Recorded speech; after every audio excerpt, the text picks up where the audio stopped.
Yo todavía no me creo que a todo lo que le pregunté me hayan dicho que sí, que venía y es un placer. Pues muchas gracias. Bueno, aquí reunión íntima, ¿no? Qué guay. Muy bien, petit comité. Si Sí, queréis os podéis venir más para acá. Claro, así hacemos Sí, ahí hombre. más acogedor. Sí. ¿Qué diablos? Si ya la OMS Exacto, tío. ha quitado lo del COVID, ya A rejuntarse todo el mundo, a ¿no? rejuntarse.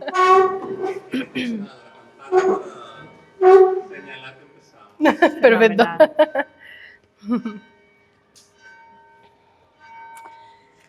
¿Qué hora es? Que esto no para. Hemos empezado media hora después. Las 6. Empezamos bien. Madre mía, pero la... Bueno, Sí. empezamos con campanadas y todo. Bueno, Carla, voy a empezar bastante fuerte porque además como tenemos un poquito menos de tiempo, pues yo voy a ir a saco a preguntarte ahí a tope. Entonces, ilustradora, autora integral, dibujante de cómic, educadora, comisaria, crítica, o sea, creadora de contenidos, escritora, o sea, activista. Haces un montón de cosas y yo me pregunto, cuando elegiste la ilustración, ¿no?, y decidiste apostar por esto en su día, ¿tú te imaginabas que tu voz llegaría tan lejos y de maneras tan diferentes, además? Pues la verdad es que no. O sea, es curioso porque yo empecé, lo primero que empecé fue en el mundo del cómic, pero empecé de una forma muy tangencial, no empecé directamente haciendo cómics, sino que empecé colaborando en una revista que se llamaba La Guía del Cómic. Y entonces empecé escribiendo sobre cómics, empecé actualizando una web, escribiendo para la radio, preparando los programas. Y en realidad, o sea, luego la publicación del cómic fue a posteriori, ¿no? O sea, yo entré en el cómic un poco y vi cómo funcionaba todo y luego ya me metí dentro del mundo del cómic. Y luego el resto... Pues a ver, yo me considero sobre todo dibujante de cómics e ilustradora. El resto son, pues yo qué sé, facetas que han ido alimentando un poco más mi carrera, ¿no? Como el tema de la escritura o de colaborar en la radio o lo que sea, ¿no? El tema... Soy una mujer... Soy un poco show. Entonces, bueno, pues... Hay que explotarlo también. Hombre, claro, totalmente, totalmente, sí, sí. De hecho, yo lo que he percibido al profundizar en tu recorrido profesional y en los proyectos que has desarrollado, etcétera, etcétera, es que como que la única constante es que hay cambio constante. Bueno, es que soy Géminis, entonces esto lo explica, lo apunto que la próxima vez. El tema del cambio siempre va un poco a mí, pero fíjate, igual es como la visión desde fuera, porque yo desde dentro no siento que haya cambiado tanto. Claro, para ti todo tiene como un hilo conductor, sí, ¿no? Para mí todo es como más rollo ilustración y cómic, pero sí que es verdad que he visto, o sea, que luego hay como puntos de inflexión que te enfocan un poco la carrera, ¿no? Que te llevan a... Pues yo empecé haciendo, por ejemplo, ilustraciones infantiles espantosas y... ¿Dónde se puede ver eso? Pues no te las Los enseñaré. gazapos hay que compartirlos, hombre. La verdad es que habría que hacer una web de gazapos. ¿A que sí? Sería brutal. Sería muy guay. En plan de todos los mierdolos que hacemos los ilustradores. Perdona, es que el otro día estuve en un Airbnb y me encontré un libro de Rebeca Dautremer cuando no la conocía ni Perry, bastante... Que era un mojón. Bueno, es que todos hemos hecho mojones. Pero es que es lógico, quiero decir, por algo hay que empezar. Efectivamente. Entonces, bueno, pues tengo libros como... pues eso, de estas tarjetitas que enseñan a los niños explicando inglés, espantosas, porque las 3 primeras me las curré, pero luego ya, como iba con prisa, pues no podía currármelas tanto. Luego también hice, yo qué sé, he hecho de todo. Yo creo que uno de los peores trabajos que he hecho, bueno, tengo 2, o sea, dentro del top peores trabajos. Uno es el Puppy Atlas, que es un personaje famosísimo que le dio a los niños en los 2010, como que lo petó máximo. Era un personaje que a mí, yo lo único que quería era hostiarle porque era asqueroso, era como un niño muy dulce, extraterrestre, que hablaba mal, regular. Entonces, como que todo había que enseñárselo de cómo funcionaba la Tierra y todo esto, ¿no? Y entonces, claro, pues como el señor cobraba muy bien, pues él hacía las ilustraciones random y yo hacía el resto como, pues eso, como la currela, ¿no? De venga, al ilustrador top le damos esto y a la pringada le damos el resto. Y entonces hice un mojón de libro impresionante, o sea, de un atlas del mundo. Ese es uno. Y luego tengo otro top que es una campaña que hice para Ogilvy, que yo estaba como mega emocionada, en plan de wow, una campaña para... Hice una mierda, o sea, porque me tocó hacer como una especie, que los odio, unas ilustraciones de estas como de Buscando a Wally. Ah, de estas que hay muchísima información en la misma imagen. Tú eres lo opuesto, vamos. Sí. O sea. Pero bueno, como en esa época todavía era un poco mercenaria, no tenía como un estilo muy definido, entonces me metí pues evidentemente yo vi pasta y dije, por favor, hago lo que haga falta. Y hice esa ilustración y creo que es de las peores ilustraciones, que cuando la entregué me dio como hasta vergüenza entregarla, en plan de, por favor, que los dos lo estábamos pensando, ¿sabes? En plan de, los dos sabemos que esto es un mojón de ilustración, pero ninguno de los dos se atreve a decirlo, ¿no? Pero bueno, te pagaron y salió, que es lo importante, pues ya está. Sí. Lo importante es hacerlo, acabarlo y cobrarlo, eso, desde luego. Bueno, yo me estaba preguntando, porque claro, comentas que tú no sientes que haya habido tanto cambio, para ti tiene como una lógica. Yo me refería también a los proyectos que eliges y los tipos de temáticas que te gusta tocar más en tus proyectos personales. Sí, pero eso ha sido más desde hace, te diría, como... no sé decirte, 8 o 9 años más o menos. O sea, que cuando, de alguna manera, cuando ya fijas tu estilo y la gente empieza a llamarte por eso, ya eres capaz como de seleccionar. Y no solamente seleccionas tú, sino que también te llegan proyectos un poco de esa onda, ¿no? Como de que te vienen llegando cosas que sabes que se adaptan un poco a tu estilo, a tu temática. Y luego también es verdad que el tema de salir del armario, que bueno, tampoco es que yo estuviera muy oculta, pero vamos, que el tema de hacerlo público o de llevarlo un poco como en mi trabajo, pues también te llegan más proyectos de ese rollo, ¿no? Claro. Pero sí, yo noto, tienes razón, o sea, noto como que hay un hilo conductor también ahí, ¿no? Como que de repente el tema de las entrevistas, el periodismo en cómic y todo esto sí que me cuadra. Muy bien. ¿Y cómo sientes que has podido conjugar a lo largo de los años como todo este recorrido? Porque lo que tú comentas es muy habitual que cuando uno empieza y todavía está, digamos, como descubriendo su voz, ¿no? Y demás, pues es más mercenaria, es decir, recibimos más encargos un poco de lo que salga, porque al no tener ese universo visual como tan específico. Y luego, ¿cómo hiciste esa transición a ser más autora, ¿no? y a tener esa voz más tuya? Y sobre todo, ¿cómo gestionaste ese proceso a nivel comer de ello? Porque creo que esa es la gran pregunta. Sí.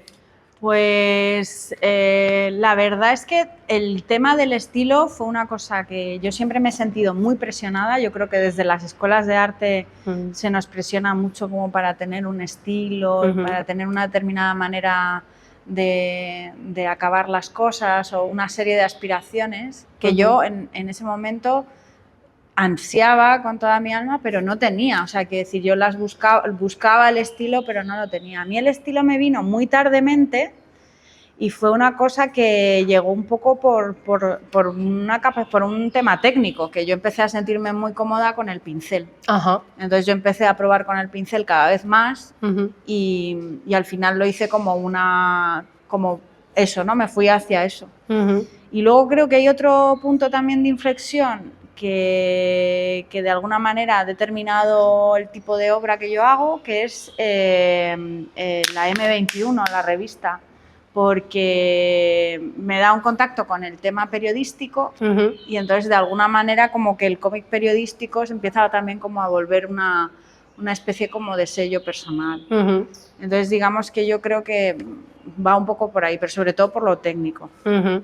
Y a nivel económico, ¿cómo has navegado un poco ese empezar? O sea, ¿te sostenías económicamente al 100% de la ilustración o de Bueno, yo otras cosas? ¿Cómo hiciste esa gestión inicial? Bueno, hay un libro maravilloso que se llama, no sé si lo has leído, La muerte del artista, Ujú. que lo edita Capitán Swing, que es un libro increíble. Me flipa. Pues es un libro que básicamente, que es verdad, habla de que normalmente las personas que nos dedicamos a las artes somos personas de familias privilegiadas, porque yo echo muy en falta, pues eso, ilustradoras gitanas, trans, racializadas. O sea, creo que hay una especie de sesgo muy importante y en el fondo quienes estamos o quienes hemos llegado aquí somos blancas o tenemos algún tipo de soporte económico o tal. En mi caso, yo la verdad es que cuando empecé con el curro este de Oxford, que estaba como muy bien pagado, todavía vivía en casa de mis padres, pero al poco tiempo me fui a vivir con la que era mi pareja y estuve como 6 meses trabajando en una oficina. Entonces, yo básicamente, se me acabó el contrato de esta empresa, me dieron un subsidio y con el subsidio y con lo que me ayudaba mi pareja de entonces, me metí caña en buscar mucho curro. O sea, buscaba de lo que fuera y ahí fue como poquito a poco empezar a despegar. Pero es verdad que muchas veces he tenido que recurrir en momentos de auxilio porque lo he pasado mal o porque no salen las cuentas o porque un cliente, sobre todo el tema de lo que tardan en pagar los clientes. Que no te permite a ti prever, ¿no? En Eso plan, es. ya. Sí, pero ahora, por ejemplo, pues llevo como desde, más o menos desde la beca, desde que me dieron la beca, desde el año anterior a la beca, desde el 2019, con unos ingresos progresivos que han ido mejorando. Yo creo que también la visibilidad que ha tenido el libro ha ayudado mucho. Sí, luego te quería preguntar sobre ese tema en concreto, sobre el libro de Doña Concha. Sí, yo creo que ese libro ha ayudado mucho a visibilizar y a tal. Y luego, pues que lo que dices tú, ¿no? Que tienes como cosas paralelas, que tienes las clases, tengo la radio, que al final la radio también te da como un público cada vez más amplio, claro. que saben del cómic, que si te llaman de un taller, ¿no? Entonces, no es solamente el dibujo, sino es todo lo que hay alrededor. Claro, sí, además es que muchas veces yo creo que la gente que empieza sin querer todavía proyecta mucho como ese antiguo perfil profesional de autor de metidito en su cueva, ¿no? En su estudio, todo el día solo haciendo libros. Y yo pienso que ahora hay que intentar encontrar diferentes maneras de ganar dinero que se complementen entre sí y que sostengan también la parte de autoría, ¿no? O de ilustración pura y dura o de cómic, de proyectos de cómic y demás. Hombre, sí, es que desde luego que la autoría pura y dura no te va a dar el Al menos dinero. en España. O sea, quiero decir, no, ni en España ni en ningún lado. O sea, quiero decir, ¿cuántos casos de escritores no conocemos que eran funcionarios o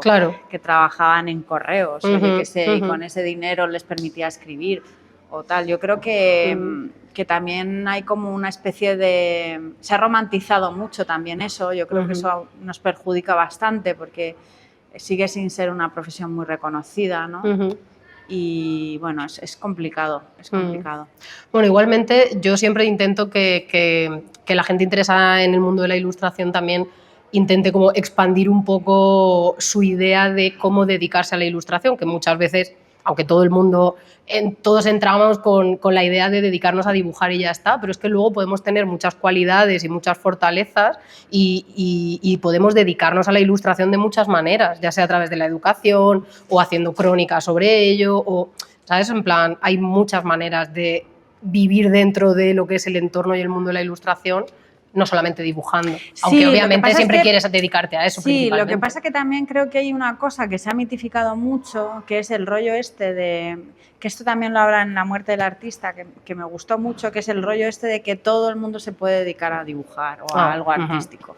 Y yo creo que este pensamiento que es como tan generoso y que nos ha inculcado de alguna manera el sistema capitalista, ¿no? De que todo el mundo puede si quiere y toda esta cosa, es falso. O sea, totalmente. Hay gente que no... O sea, hay una... De hecho, se puede ver perfectamente en las portadas de los libros de las librerías. Hay muchísimos ilustradores que no saben ilustrar. Hay un exceso de publicación que tampoco es bueno, ¿no? O sea, hay un exceso de todo, en realidad. Claro. Entonces, yo en ese sentido soy un poco nazi, ¿sabes? De que igual no todos, Estoy de acuerdo contigo, no totalmente. todos servimos para todo, ¿sabes? El problema es que los filtros que deberían haber no están del todo ahí, ¿no? Ya. Entonces, sí que es verdad que, bueno, que hay que buscarse alternativas. Evidentemente, yo creo que el 90% me atrevería a decir de los ilustradores que nos dedicamos a esto, en su amplia mayoría, creo que uno de nuestros grandes ingresos es por la educación, seguro. Y luego, pues, hay cosas como más complementarias, como irte a salones a vender tus prints o... Yo qué sé, el tema de la crónica me parece muy bonito, pero creo que es difícil rentabilizarlo, por ejemplo. Sí. Crear contenidos vinculados a, pero sí, o sea, es que si yo me hago un viaje por mi cuenta y lo voy contando y lo voy dibujando, es una idea maravillosa, pero joder, si lo puedo vincular pues a alguna ONG o alguna cosa, pues y rentabilizarlo económicamente, entonces sí, pero es complicado, es complicado. Sí, estoy de acuerdo. Por eso también me parece que es un reto, ¿no? El tener que encontrar las diferentes maneras de. Sí, o sea, a mí me parece dinero. hábil, ¿no? De, bueno, voy a buscar formas alternativas a la ilustración o vinculadas con la ilustración, pero alternativas que me permitan ganarme la vida. Me parece muy hábil. No, termina. Dale. No, es que te iba a preguntar si tú consideras que a través de las otras cosas que haces, que no son dibujar o contar tus propias historias o las que te piden, ¿no? Si tú sientes que también estás ahí como aprovechando fortalezas, intereses que tú tienes.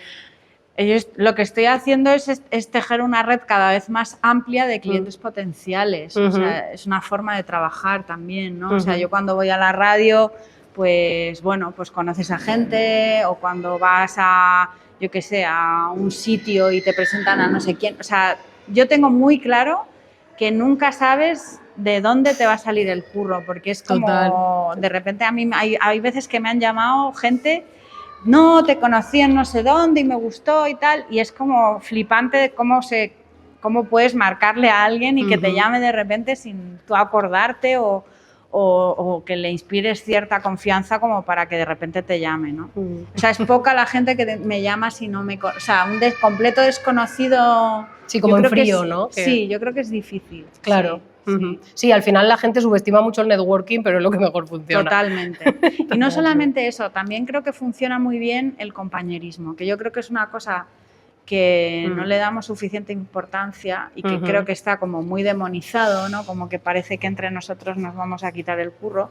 Y yo creo que es al revés. Yo creo que cuando estás en época de vacas flacas y estás ahí como que no sabes muy bien qué hacer o tal, siempre puede venir un colega y decirte, oye, pues mira, he renunciado a este curro, si me dices que estás libre, les pongo tu mail para que te escriban por si les cuadra tu portafolio o lo que sea, que yo creo que eso es bonito y es importante recordarlo. Pues sí, totalmente. Bueno, después hablaremos de eso, ¿no? De intentar hacer piña y demás. Bueno, volviendo un poco al tema que comentabas antes de esa búsqueda del estilo, te quería hacer una pregunta, y es que yo veo que a mucha gente que está empezando le sucede que, o a la mayoría, que se centran mucho en el desarrollo estético y técnico del trabajo, pero que muchas veces se olvidan como de lo más importante, que para mí son las bases de ilustración, también conectándolo con lo que tú dices de que no todo el mundo sirve y que no vale que simplemente pues, dibujen mucho y ya está, sino que hay que formarse y hay que entrenarse y hay que profesionalizarse, ¿no? Entonces, por un lado las bases de ilustración y por otro lado el desarrollo de su voz. Y el desarrollo de la voz, que es el qué quiero contar, a quién, por qué, para qué, cómo, ¿no? Y en tu caso veo que tu voz es siempre como lo más importante y que luego, pues eso, como que principalmente has utilizado la ilustración y el cómic, pero que también la has conectado con otros medios, con otros canales, ¿no? Como pues la radio, la escritura, etcétera, etcétera. Entonces, tú... ¿qué le recomendarías a la gente que está empezando para ayudarles a desarrollar esa voz? No el estilo, la voz. Porque para mí es que, bueno, no me gusta nada la palabra estilo, no sé si a ti te pasa, pero que el estilo lo veo más como solo lo gráfico y la voz como todo lo que hay detrás más lo gráfico. Sí, es como cuando se habla de la voz del escritor y todo esto, ¿no? Pues es una pregunta complicada. Lo sé, tú lo que puedas. Pues la verdad es que yo lo que recomendaría es que no tuvieran prisa por tenerla, que yo creo que es uno de los grandes problemas que tenemos ahora, ¿no? Como que parece que todo va muy deprisa, que todo queremos tenerlo ya, que todos queremos ser como ilustradores ya. Y sobre todo con el tema de las redes sociales, que yo creo que hay una serie de ritmos que son desnaturales totalmente, en los que se han incrementado las prisas y el consumo y todo.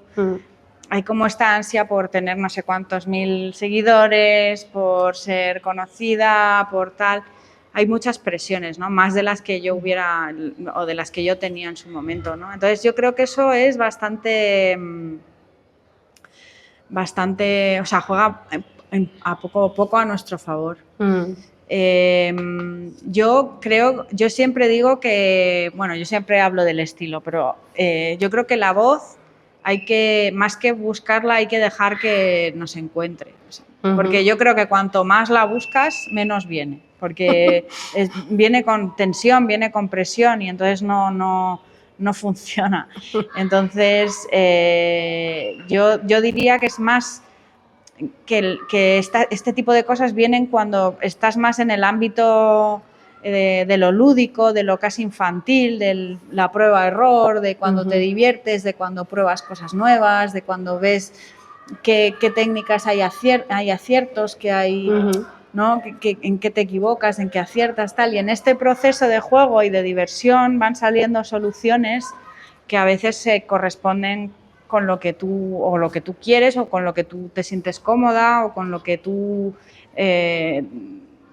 con lo que sientes que te representa, ¿no? Y yo creo que a partir de ahí es cuando hay que seguir investigando en esa línea, ¿no? Y luego también, pues como todo, nada es lineal, ¿no? Y menos en las carreras creativas siempre hay como una especie de pico en la de empiezas, no valgo para nada, lo que hago es una mierda, no sé qué, tal, y de repente renaces de tus cenizas, cambias el estilo, son épocas de cambio, que estás ahí como que no quieres ponerte a dibujar porque dices, joder, es que no me va a salir, y entonces te presionas y es peor, y bueno, en fin, que gestionamos la frustración y las épocas de cambio bastante malamente, yo creo. Sí. Ya, yo siempre intento recordarle a la gente que la única manera de conseguir algo decente o algo genial es haciendo mierda, y que la mierda es abono, es que es la única manera. Totalmente. Como si no abonas no sale nada bueno. Efectivamente. Sí, yo creo que tenemos esta presión como de, es como los estudiantes, ¿no? En Bellas Artes, el otro día estuve dando una clase en Bellas Artes y estaban todos, bueno, es que no sé qué, o sea, con un pánico a la hoja en blanco, y es como, nena, la tienes que cagar para, o sea, cuantos más mierdos hagas, las posibilidades de que tu trabajo mejore son proporcionales, ¿no? Si siempre estás con el miedo al papel en blanco, al final no acabas sacando cosas, ¿no? Sí, yo pienso que quizás eso también está muy relacionado con el concepto que tenemos como de éxito, ¿no? O de acierto. Es como que el éxito está en que el resultado de lo que hagamos salga bien, en vez de que el éxito sea hacer lo que sea por dedicar ese tiempo, por practicar, ¿no? Sí, yo creo que el éxito es el proceso, el camino, ¿no? Más que esta cosa que suena como tan Osho, ¿no? Que es asquerosa, pero es real. Pero es verdad que es como la solución no está en el objetivo, sino en el camino, ¿no? Esta cosa como tan de Fu Manchu, pero es verdad, es verdad. Sí, sí, no, totalmente. Y es que además, o sea, sobre todo en esta fase del proceso, yo creo, o sea, luego obviamente si tú te planteas, imagínate, ¿no? Pues desarrollar un proyecto personal para moverlo por editoriales, etcétera, pues tú obviamente te vas a esforzar porque el resultado sea el que tú quieres. Sí. Pero sobre todo en la primera fase, ¿no? O sea, el éxito está en ponerse y cada día ponerse un poquito más y hacer, sí, ¿no? Y, totalmente. Sí, o sea, al final O sea, y ni siquiera, o sea, omitiría la palabra éxito, o sea, te diría que el oficio se hace así. O Exacto, sea, total. Qué bien. Pues también quería aprovechar y preguntarte en qué punto de tu carrera empezaste a desarrollar proyectos personales que luego tuvieron salida. Y cómo lo gestionaste, porque entiendo que tenías que sobrevivir y al mismo tiempo querías dedicar tiempo a eso. Y ser autora integral o desarrollar proyectos personales me parece como el mega reto. Sí, bueno, y sobre todo en cómic. En cómic ya si nos quejamos de la ilustración, el cómic es como para pipas, o sea, que no da nada de dinero, es horrible. Pero, bueno, yo creo que el 90% de los dibujantes de cómic lo que hacemos es ilustrar. Entonces, con la ilustración nos ganamos la vida y luego en los ratos libres, pues...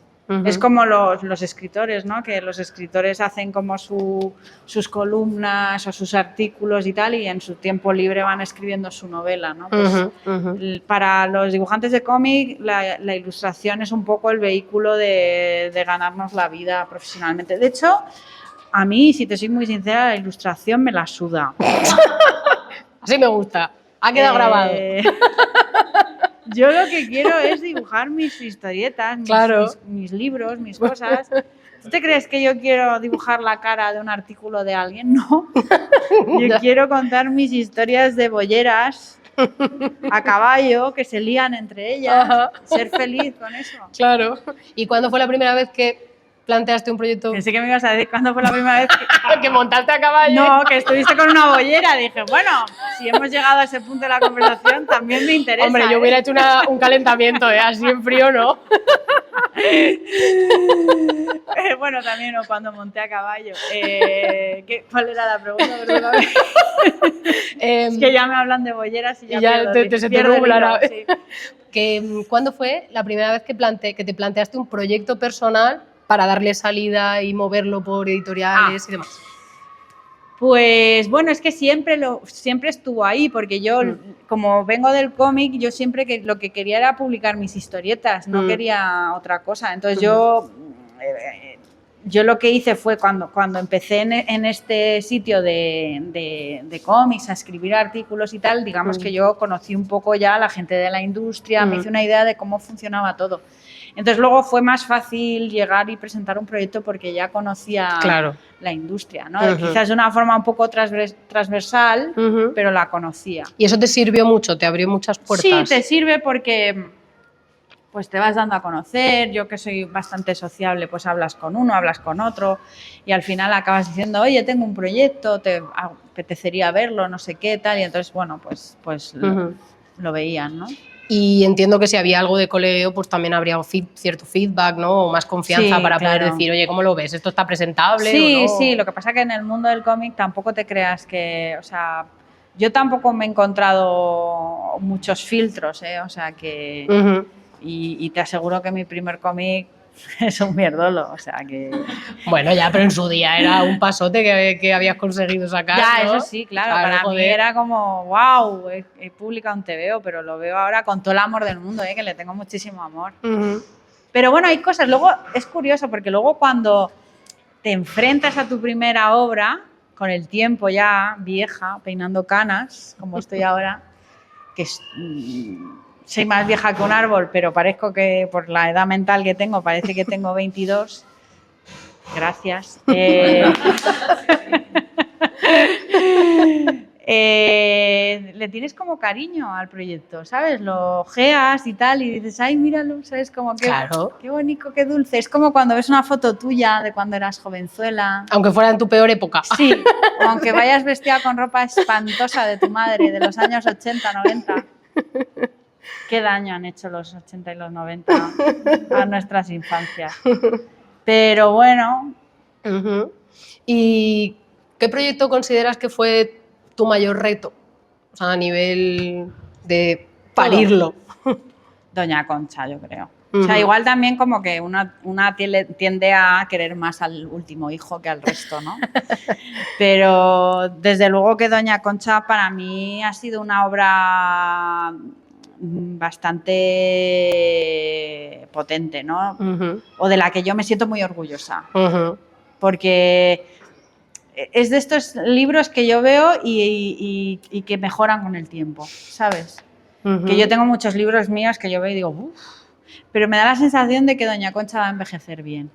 Tengo esa sensación. Y yo creo que sí, ¿no? Porque yo que sé, trata una temática que es bastante atemporal, en el sentido de que la copla siempre va a estar en nuestra cultura, ¿no? Entonces es como una cosa que te puede interesar ahora o dentro de 20, 30 años, lo mismo, ¿no?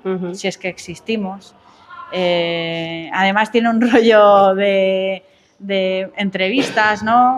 Que es bastante original. ¿No? Como que si combina... utilizaste una estructura, ¿no? Muy diferente a la típica biografía lineal, ¿no? Sí, es que yo no quería hacer una biografía lineal, estoy bastante en contra además y odio que me etiqueten como autora de biografía de mujeres, porque creo que es la peor etiqueta que me pueden poner.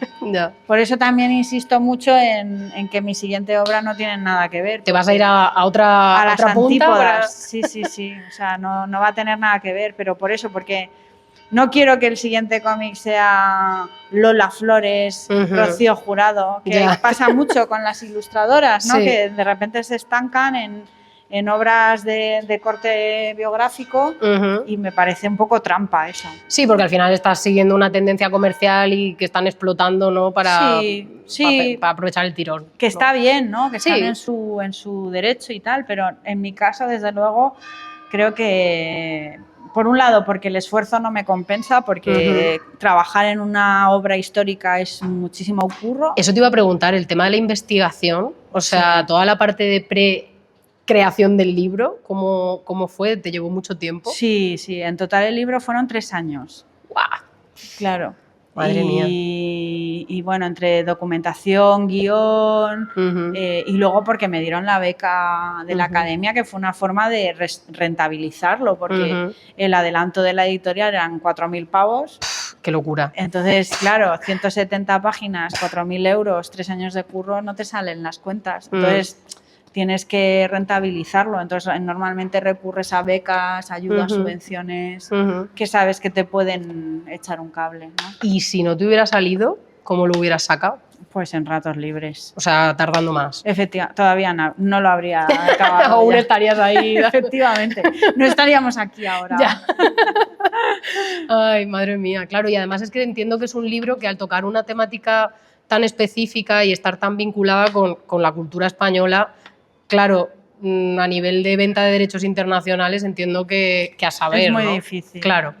Es muy difícil. Yo les he insistido a Penguin y tal, pero algo tan español es complicado porque no genera mucho interés. Ya. De todas maneras, también yo creo que tenemos esta cosa en España como de venirnos abajo antes de... Ah, sí, totalmente, claro, porque en realidad es un tema interesantísimo. Claro. Yo creo que, bueno, que podría tener un público, pero yo qué sé, los editores saben de estas cosas, son como muy cuadriculados a veces. Ya, sí, bueno, ya. Y que a lo mejor no quieren invertir su tiempo en intentarlo y que no salga, ¿no? Eso es. Es que, no sé si lo sabéis, pero normalmente, y sobre todo en países donde el volumen de mercado es pequeño y por tanto se pagan adelantos muy bajos a los autores, la manera de los autores y las autoras de rentabilizarlo es que se vendan los derechos internacionales a editoriales de otros países, porque entonces reciben nuevos adelantos, más royalties, etcétera, etcétera, pero si no es muy insostenible. Pero claro, como no sabes qué proyección puede tener el libro, es un poco tómbola, ¿no? Porque tú tienes libros que sí que se han vendido a otros países. En general, tú tocas temáticas y tienes proyectos o no tiene que ver con eso. No tanto por la temática como que porque son muy ratoneras las ediciones que he hecho, porque por ejemplo he hecho un cómic sobre Natalie Clifford Barney, que es una poeta americana y que sí que podría tener. Que podría tener, pero en principio nadie... Bueno, yo tampoco lo he movido y era una editorial muy chiquitita aquí en España. El Brujo yo creo que es una cosa un poco rara y no sé si tendría algún tipo de público, no sé, depende un poco del tipo de obra, también de la viabilidad comercial que haya, ¿no? Es complicado. Un segundín. ¿Cómo vamos de tiempo? Tú me haces... Hace un momento la campana nos dijeron que era 1:30. Vale. Se debe ser las 1:30 y poquito. Vale. Si quieres, vamos a dejar al final un pequeño margen por si alguien quiere preguntar. Entonces, ¿cuánto tiempo nos queda más o menos? Media hora. Vale, perfecto. En total, ¿no? En total. Vale, perfecto, perfecto. Vale, bueno, quería aprovechar también y preguntarte porque tú estás muy vinculada, pues lo que decías, ¿no? Por haber salido del armario, porque te interesan temas políticos y sociales, ¿no? Y Sí. considero que eres una persona muy activa, ¿no? Y muy vinculada al activismo y a la concienciación y también a la defensa de la cultura y participas mucho de ese ecosistema cultural, etcétera. Entonces, quería preguntarte que cómo convive eso con tu trabajo como autora y como ilustradora, o cómo lo vives tú, cómo está conectado todo eso. Pues a mí, por un lado, me gusta porque me hace, o sea, me gusta como sentirme un poco el referente de ilustradoras bolleras que vengan después. Ajá. Y yo ser la bollera vieja y hablar pestes de cuando todo esto era heterosexual, ¿no? Y todas estas cosas.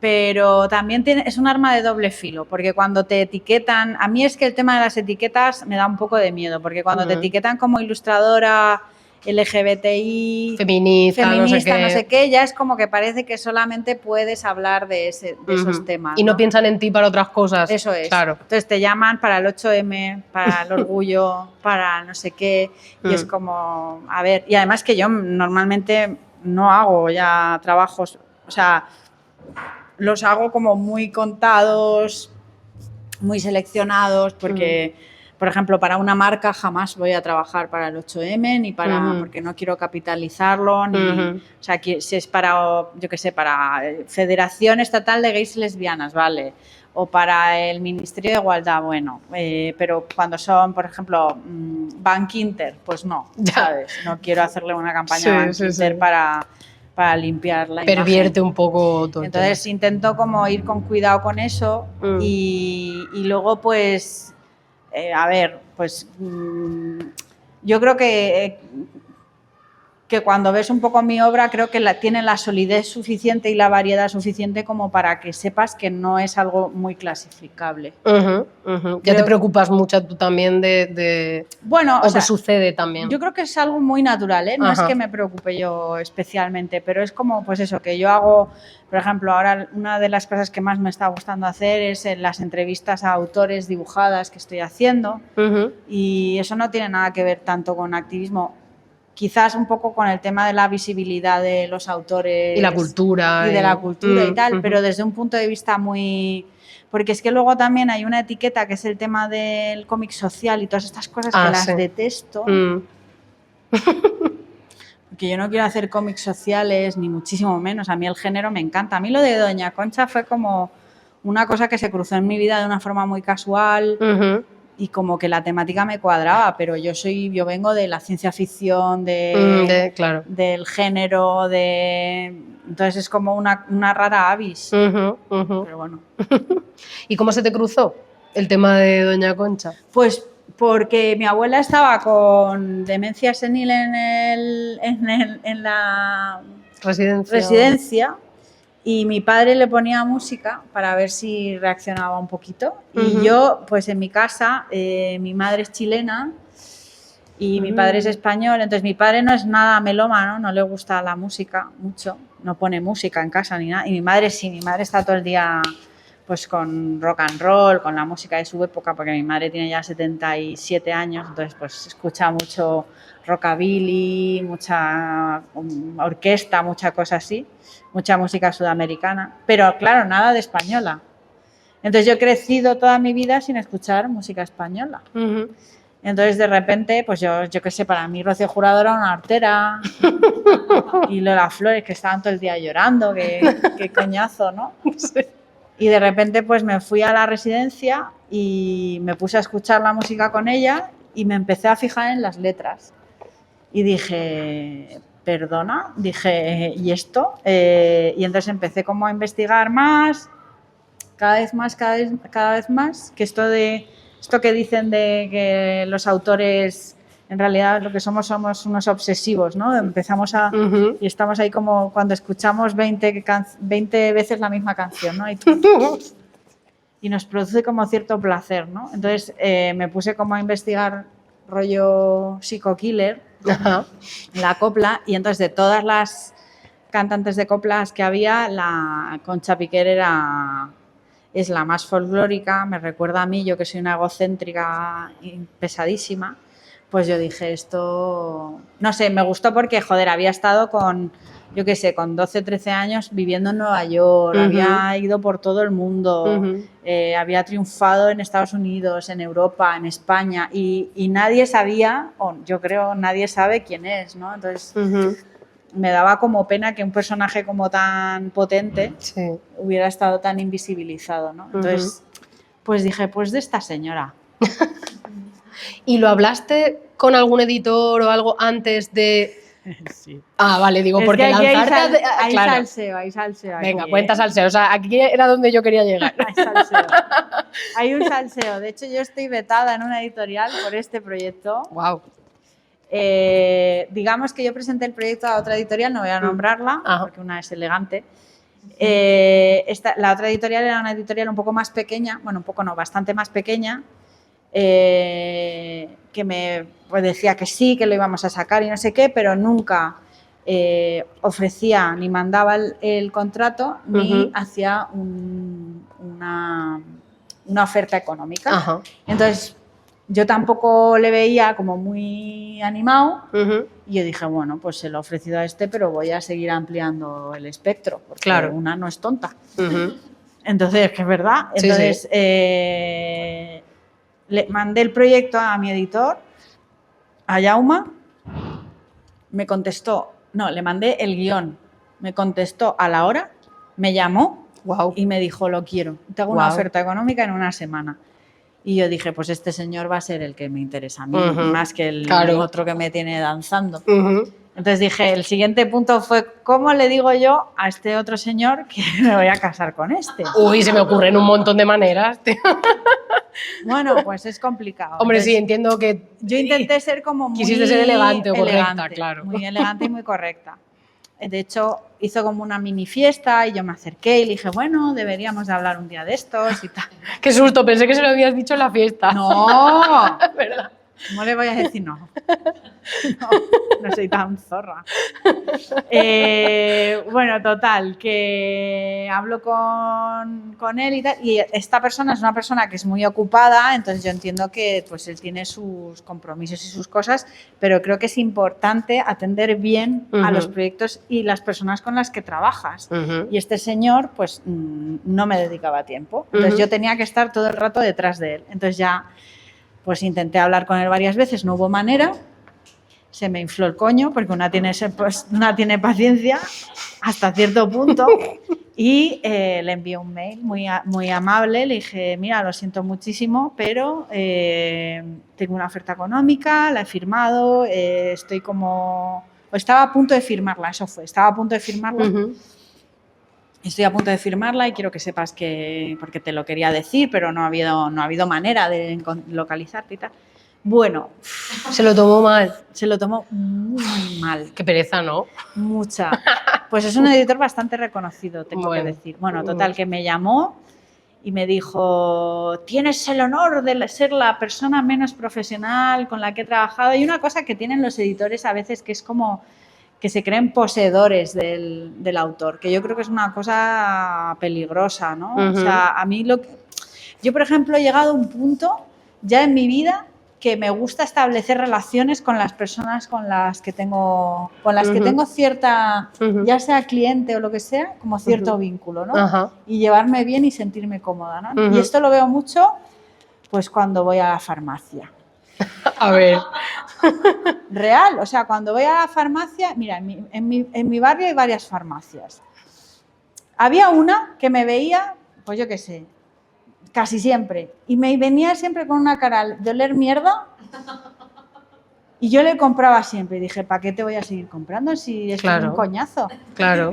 Pues no te voy a comprar más. Entonces me fui a otra y la señora y yo, que somos de buen palique, pues nos ponemos ahí a rajar. joder, Da es gusto. que da gusto, es que es muy Claro. distinto. Ujú. Y que te conozcan y que se establezca un vínculo. Por ejemplo, el otro día me dijo, bueno, ¿qué? ¿Ahora dónde te vas? No sé qué. Y yo, pues me voy a La Palma. Qué bien, no sé qué, disfruta y tal. Joder, es otra relación. Total, sí, sí, sí. Es sí. mucho más agradable, ¿no? Y además Bueno, de igual a igual, ¿no? Que a lo mejor en el eso tema de los es. editores a veces pasa que Que hay se sienten... jerarquías y es como un editor, si es buen editor y sabe que tiene un buen proyecto entre manos, tiene que hacer una oferta profesional lo antes posible. Y un buen editor no puede estar todo el rato los autores detrás de él. O sea, me parece de una falta de profesionalidad increíble, ¿no? Entonces me hizo mucha gracia también lo de eres la autora menos profesional y entonces me dijo, estás totalmente vetada en mi editorial, nunca vas a volver a publicar aquí. Dije, pues ya está. Pues yo le dije, lo siento, pi. Lo he intentado, porque iba a decir el nombre, pero se me ha... No, no. Lo siento, pi. He intentado hacerlo lo mejor posible, las cosas han salido así, no ha habido ningún tipo de maldad, pero es verdad que las condiciones son mejores y siento, si lo he hecho mal, podía quizás haberlo hecho mejor, no lo sé, pero es la forma que ha surgido. Y me despedí muy elegantemente, pero él me odia. Ya, bueno, lo que pasa es que yo creo que hay que saber Ahora, identificar... también te digo, Ajá. qué dulce es la venganza, porque es que este cómic ha salido en todos los lados. Sí, exacto, y ahora se estará cagando Y es en como, todo. te jodes por imbécil, que hay gente ahora todo el rato que quiere trabajar conmigo. Que no voy a trabajar contigo, vale, pero voy a trabajar con todos estos.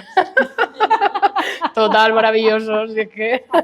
Sí, pero que hay que saber identificar cuando la movida es de la otra persona, ¿no? Y decir, mira, o sea, dime lo que tú quieras, pero yo sé que yo lo he hecho lo mejor que he podido en todo momento y que, bueno, pues por la razón que sea, pues no ha cuajado. Y eso no pasa nada. No tiene la sentido, gente se lo toma muy personal, sí, no pero... tiene sentido que se lo tomen tan a lo personal.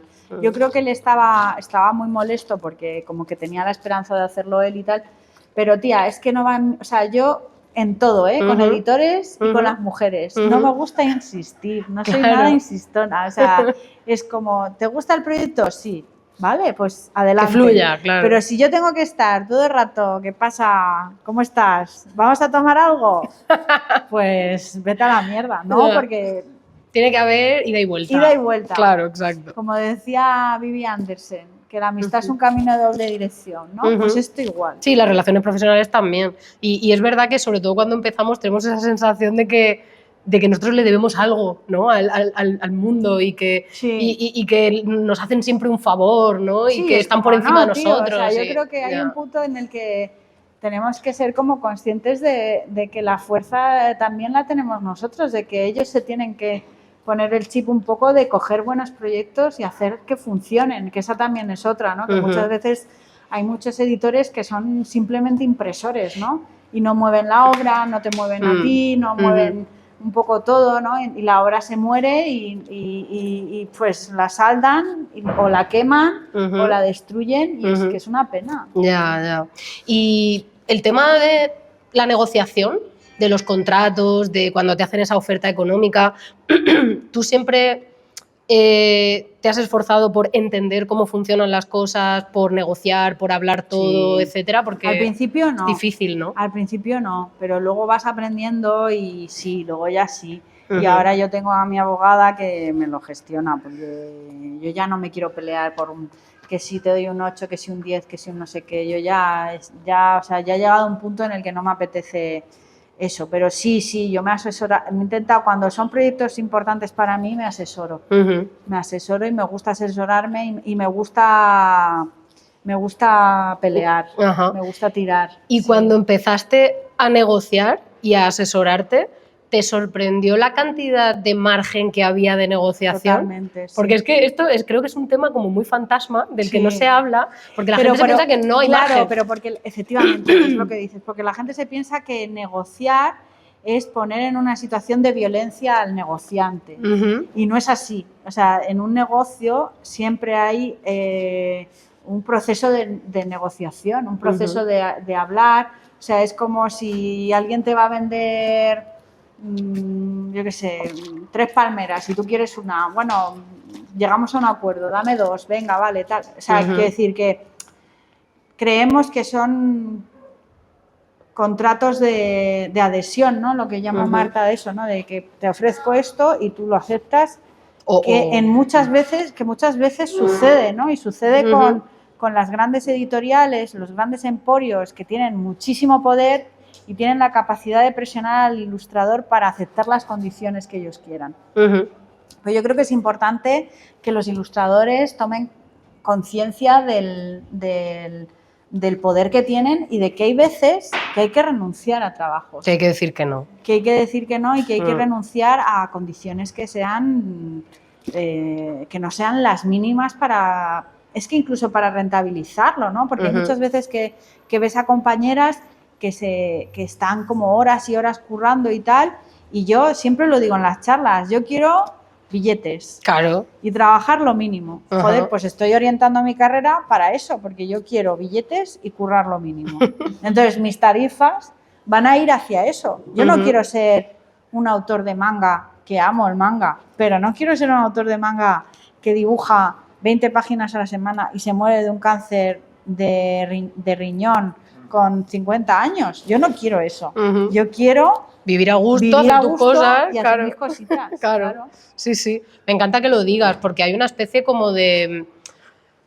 No sé cómo llamarlo, ¿no? Pero como Sí, que se ha demonizado. O sea, por un lado se ha romantizado lo del no vincular el arte al dinero y por otro lado se ha demonizado el conectar el arte con el dinero. Sí. Cuando, perdona, pero si creemos que estamos aportando mucho valor, lo mínimo es que no cobrar bien por eso. Total. ¿Sabes? Entonces hay que saber ver cuándo corresponde, porque también son fases, ¿no? Al principio pues generamos menos impacto, aportamos menos valor, damos peores soluciones, estamos empezando, pues entonces pues nos toca ahí currar mucho más, pero luego poco a poco lo suyo es ir mejorando esas condiciones de vida, ¿no? Sí, claro. Sí, totalmente. O sea, yo creo que hay un punto de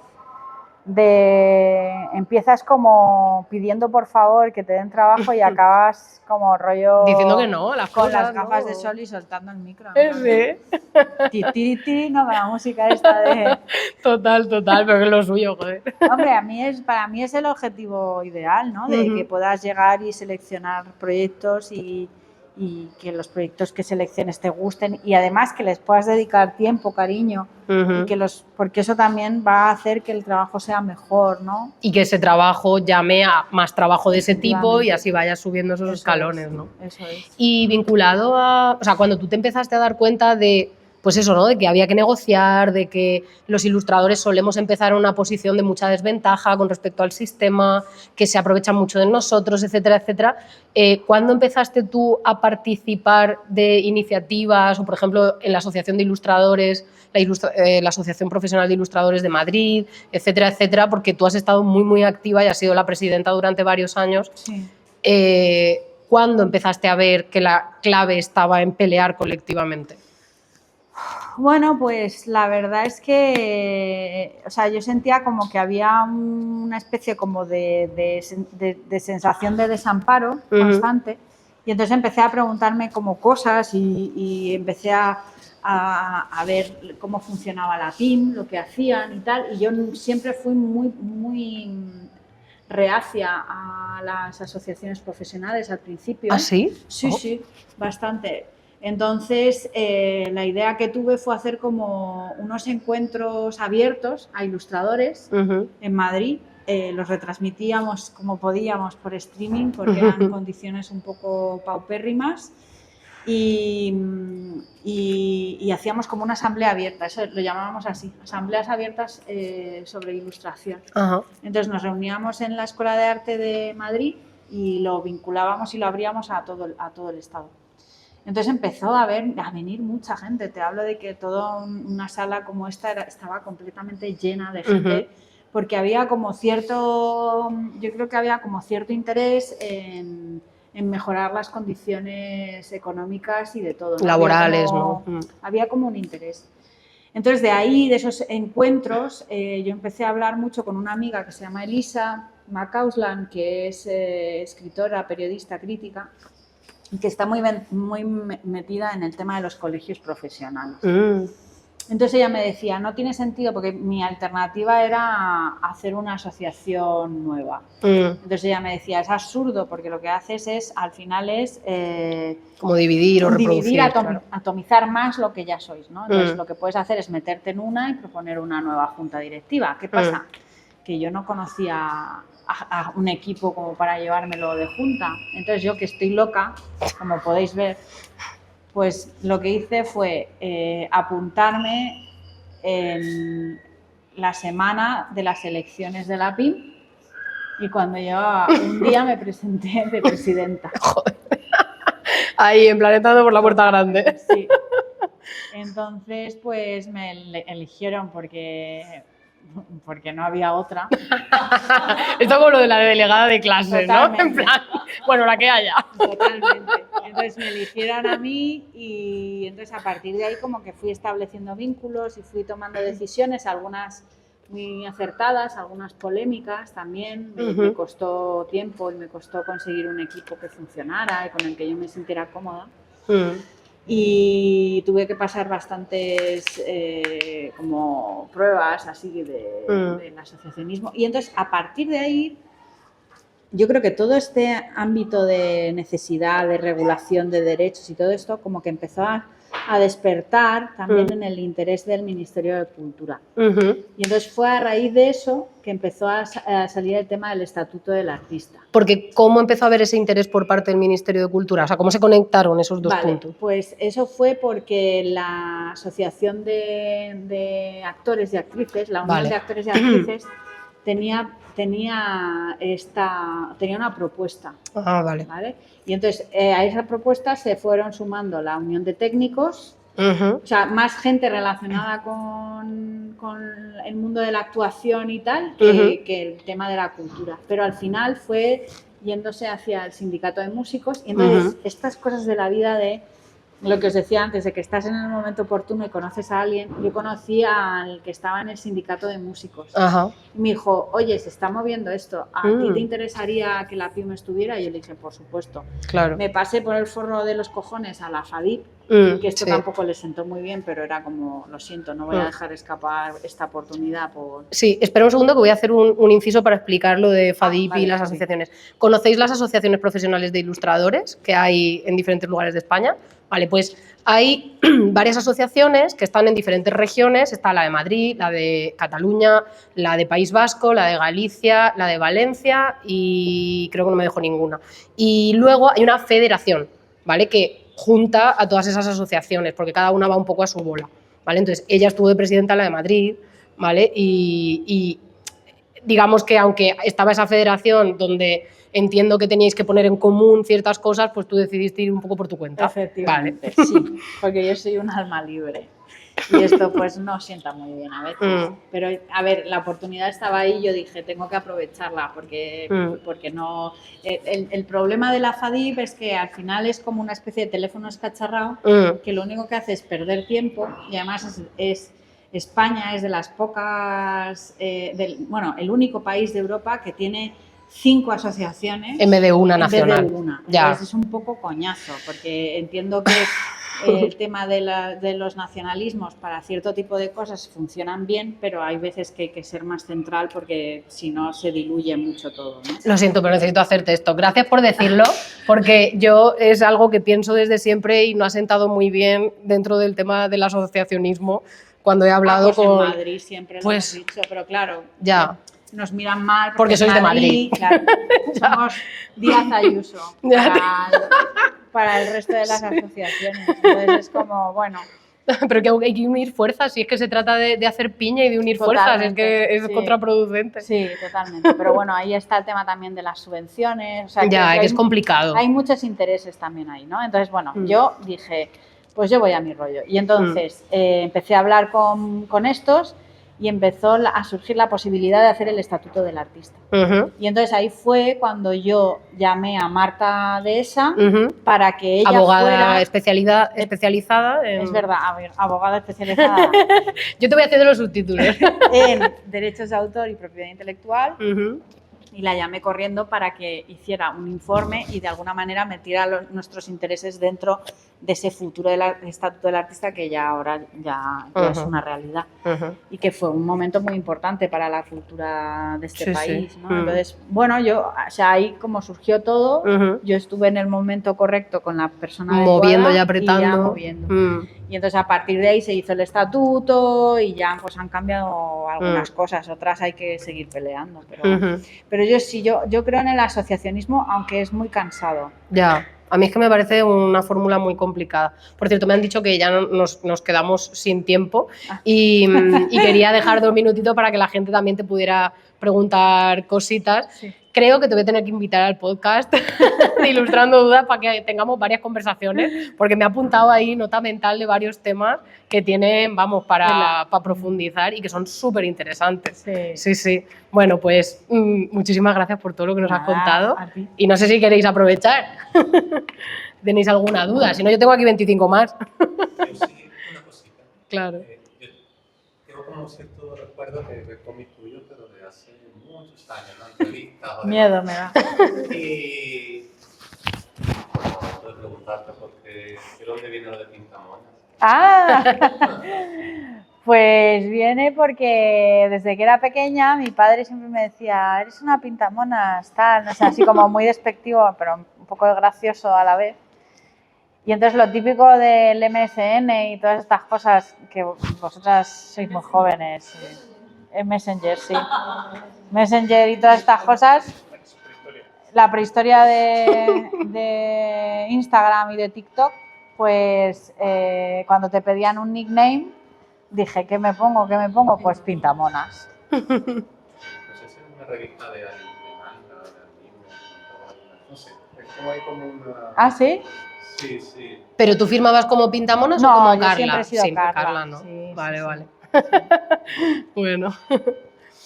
Cuando hablabas de buscar tu voz y sacaste la palabra oficio, ¿no?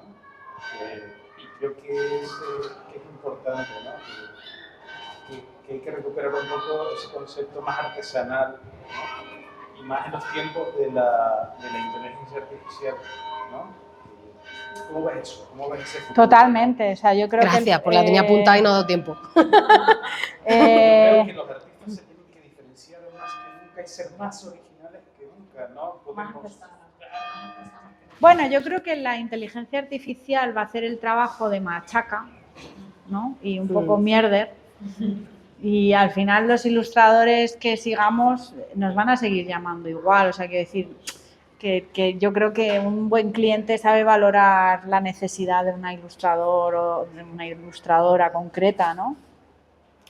Pero sí es verdad que es importante que en estos momentos en los que la inteligencia artificial está un poco a la orden del día, es indispensable que el concepto de profesional, de oficio, más que de oficio te diría de profesional y de profesionalidad, sea definido, ¿no? Y definir la profesión de lo que es ser un ilustrador,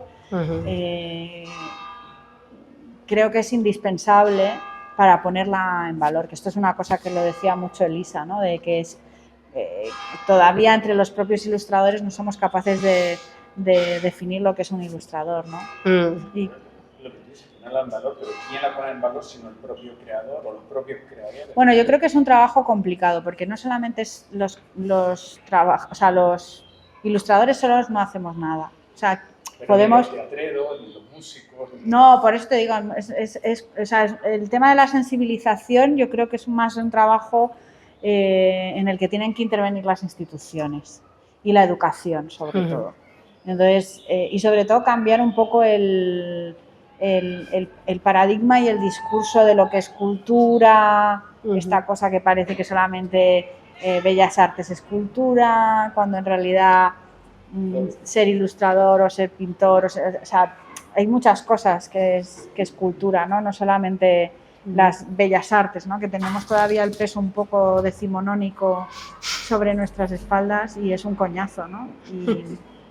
Pero yo creo que va un poco por ahí, por la definición del concepto de la profesión del ilustrador, por ponerla en valor, por sensibilizar a las instituciones, sobre todo que una biblioteca no use inteligencia artificial, que eso me parece que se armó O una asociación cultural. o una asociación, os quiero decir que hay, están habiendo cosas de estas de periódicos usando inteligencia artificial, o sea...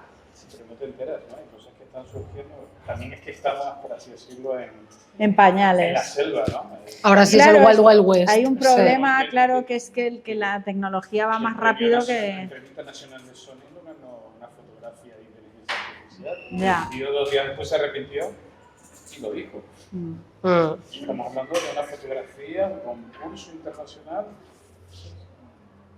Creo que fue, no se arrepintió, fue como... Hay dudas con respecto a eso. Sí, pero bueno. Lo invitaron a que lo dijera.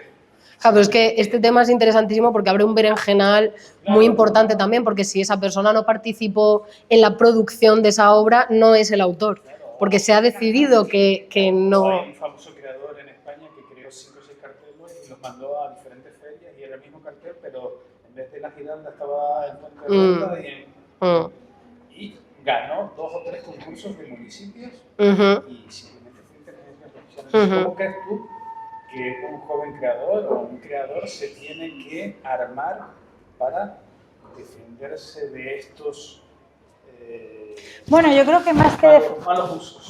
Yo creo que más que defendernos, yo creo que hay varias cosas. Primero, que creo que las instituciones tienen que regularlo de alguna manera, que ahora mismo es un campo que no está... No, que sea el mundo privado. O sea, quiero decir, tú lo que puedes decirle a una empresa que está en Silicon Valley, vale, tú quieres ilustraciones, pues las vas a pagar. Tú quieres un banco de imágenes, pues lo vas a pagar. O cada vez que tu inteligencia artificial use estas imágenes, te cobra un impuesto. Yo creo que ahí es donde entra la regulación de las instituciones y de los derechos de Claro, autor. pero se tiene que pelear. Se tiene que pelear, sí, y todavía queda mucho por hacer. Luego, otra cosa que también hay que tener en cuenta, que probablemente estemos ante un cambio dentro del propio oficio, en el que las inteligencias artificiales puedan servirnos para bocetar o para hacer algún tipo de historia. Pero yo creo que lo fundamental, o sea, no podemos usar las inteligencias artificiales, que yo he visto a ilustradoras de primer orden usar inteligencias artificiales, y esto está muy feo. No podemos usar inteligencias artificiales tal y como está planteado en el panorama ahora mismo. Ya. O sea, Porque yo no es puedo ético. usar Midjourney ni puedo usar nada, porque es un poco ético, efectivamente. Entonces, previamente la regulación de la administración tendría que haber un código ético de Mira, eso es interesante. Claro, igual también sería interesante hacer una especie de código deontológico de los profesionales de buenos usos y malas... sí. Sí, buenos Sí, usos sí. y malas praxis. Mira, otro tema. Total, sí. Sí, pero esto es un berenjenal. Es el siguiente gran berenjenal. Total. No, sí, lo sé. Primero fueron los NFTs, que esto... Sí, pero de todas formas eso ahora mismo es muy interesante, porque la tecnología blockchain y los NFTs probablemente sean la solución para poder regular el tema de la inteligencia, o sea, del uso del arte y de la gestión de los derechos de autores, o sea, de autor con las inteligencias artificiales. O sea, una de las soluciones que se están planteando, o sea, es esa, es que gracias a que metamos nuestro trabajo dentro de la blockchain y se sepa y esté validado por, digamos, toda una red enorme, cada vez que se detecte el uso de nuestro trabajo, lo que sea, pero claro, obviamente requiere de que haya una inversión. Y, sí, obviamente puede tardar 20 años en suceder, pero es el futuro, creo yo, es muy interesante. Yo es que estoy muy en contra de los criptobros. No, yo también. Lo que es especulación pura no tiene sentido, yo no hablo de eso, hablo de darle un uso con sentido. Bueno... No, yo no me es cierro. a los usos X de la... Sí, pero esto de compararnos con los luditas, yo por ejemplo no lo... No estoy nada de acuerdo. Esta gente que dice, ay, es que sois los luditas, os oponéis al uso de las... Bueno, que cada uno haga lo que le salga del toto, para empezar. Yo no sé mucho del tema, así que perdón si me equivoco en algo, pero por lo que yo tengo entendido de las inteligencias artificiales en cuanto a los artistas, tanto digitales como físicos, el problema viene que nosotros no tengamos una gran compañía que nos defienda ante eso, porque hay muchas inteligencias artificiales que son capaces de hacer música por sí solas de muy buena calidad, y esas inteligencias artificiales están vetadas de que no Ujú. pueden coger nada de ningún lado, porque Ujú. no pueden competir ni con Sonic, ni con grandes Emporios No se pueden musicales. arriesgar, municipales. claro, porque claro. se los artistas cargan. no, los artistas De son momento. un individuo Mm. que se enfrenta al mundo. Claro, porque no estamos unidos ni tenemos nada que nos Entonces, respalde. Claro, no podemos hacer nada ahora mismo con las inteligencias artificiales porque ¿qué vas a hacer tú? Lo que hay que hacer es organizarse, claro, esa es la cuestión. Lo que pasa que también es difícil Pero darle forma a sinceramente, eso. bajo mi punto de vista, yo no soy gran ilustrador, no conocen ni en mi casa, pero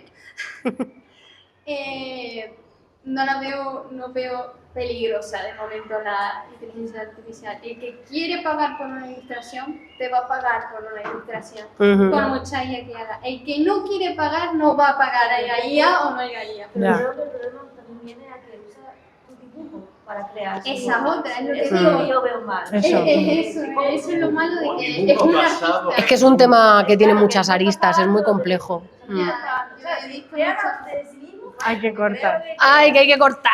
¡Me cago en! Es tener voz, ¿no? Ser originales más originales que nunca en estos tiempos. Mm. Para diferenciar. Total, sí, sí, sí. Ahí Mm. está la clave. Me parece un poco mucha presión para todos los artistas.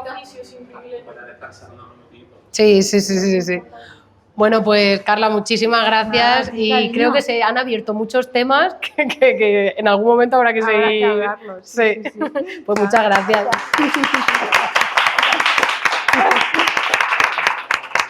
Y gracias por las preguntas que han sido muy interesantes. Pues sí, la verdad que sí.